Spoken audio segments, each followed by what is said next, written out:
that non-Indigenous people with non-Indigenous community standpoints who pose as Indigenous and who rise through the professional ranks falsely represent our voices. They theorize Indigenous peoplehood, sovereignty, and anti-colonialism. They become thought leaders, institutional decision makers, and policy advisors to governmental leaders with regulatory and economic power over our peoples and lands. They shape academic and public discourse about who we allegedly are, what our lives allegedly look like, and what they think should be done about and to us. Race shifters grabbing the mic and taking space has real life consequences for our well-being.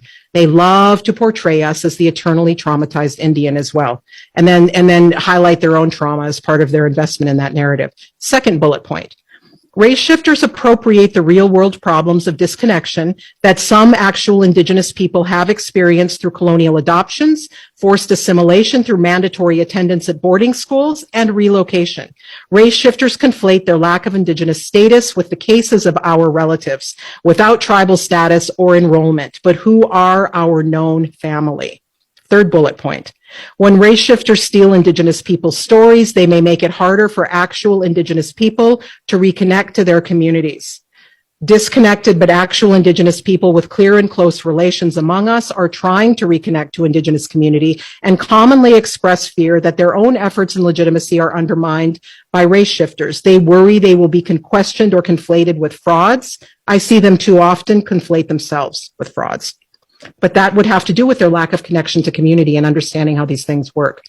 Race shifters' theft of our stories and histories makes a mockery of our history and trauma.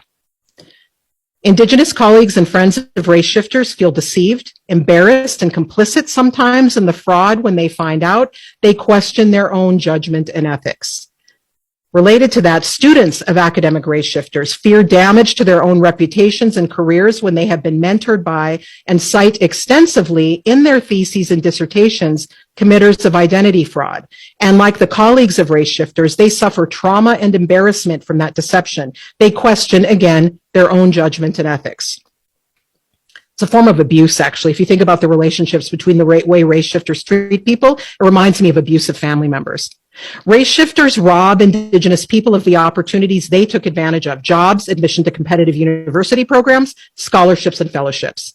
Race shifters who did not face the disadvantages and barriers of Indigenous life skew statistical data and census data on Indigenous well-being, making us look wealthier and healthier than we are. This risks deprioritizing and it risks lessening the effectiveness of public policy that targets Indigenous education, economic, and health outcomes. The next category is harassment of and reputational damage to whistleblowers. Indigenous critics who call out race shifters are harassed and maligned in real life and on social media, thus resulting in damage to our own reputations.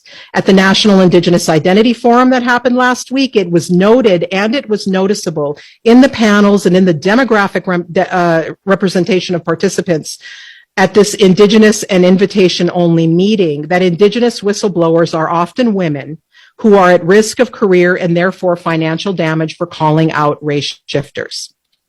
When whistleblowers are subject to ridicule and harassment by race shifters and their defenders, the ridicule often takes the accusation that Indigenous critics are engaging in lateral violence, that they are jealous. Whistleblowers are disparagingly compared against the supposedly more talented, intelligent, accomplished, and superior race shifters.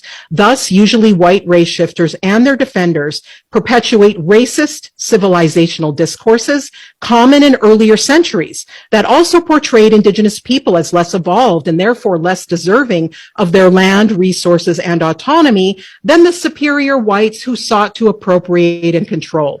Today, arguments that race shifters are superior seek to portray them as not only superior humans, but superior and more noble Indians who are more deserving of the wealth and resources they lay claim to, and who are more qualified to speak on behalf of us. It's a new twist on a centuries-long colonial strategy, a final act of colonial theft of our very identities and the resources that accompany them.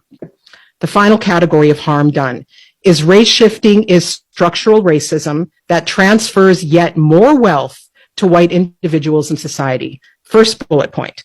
When race shifters take leadership and accompanying economic opportunities, leadership, capacity building, and resources are not going back to Indigenous individuals, families, and communities. A key feature of structural racism in the U.S. is the historical and institutional siphoning of material wealth from Indigenous people and other people of color, and its redirection toward white individuals, families, communities, and institutions. White race shifters thus serve white supremacy, no matter their liberal individual good intent. This is the difference between structural racism and individual acts of racism. Next bullet point. Race shifters who are not white, though relatively small in number, are still complicit in structural appropriation of resources from Indigenous communities. They help shore up a non-Indigenous power structure that seeks to eliminate our social and cultural authorities upon these lands. They aid white supremacist Indigenous elimination. Next bullet point. Race shifters reinforce anti-Indigenous structural racism beyond economic aspects. They appeal to the white power structure that finds it easier to deal with Indigenous people who are actually white people, socialized in ways more comfortable and familiar to that power structure. I think one of the other speakers already brought this up. Race shifters direct conversations with that power structure away from the priorities of Indigenous collectives. For example, the critical importance of upholding treaties and tribal sovereignty, including rights to determine our own kinship and citizenship structures, and the intersections of race and Indigenous nationhood.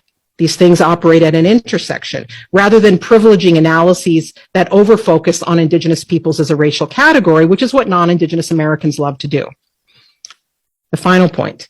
Race shifting or reverse passing, that's another term I've come across in critical race literature, is both encouraged by and serves a multiculturalist agenda of diversity and inclusion that directly undermines Indigenous sovereignty and meaningful anti-racism. When whites self-identify and reverse pass as Native, and universities and other institutions not only allow such fraud, but encourage it, they choose to protect whites who have not actually suffered systemic exclusion as Indigenous people. Such institutions consequently de facto reject decolonization, which requires the restitution of resources to Indigenous nations and respect for their governance authorities. And finally, in addition to harming Indigenous people, identity fraud is a form of academic dishonesty, no less problematic than falsifying research results or lying about educational credentials or publications.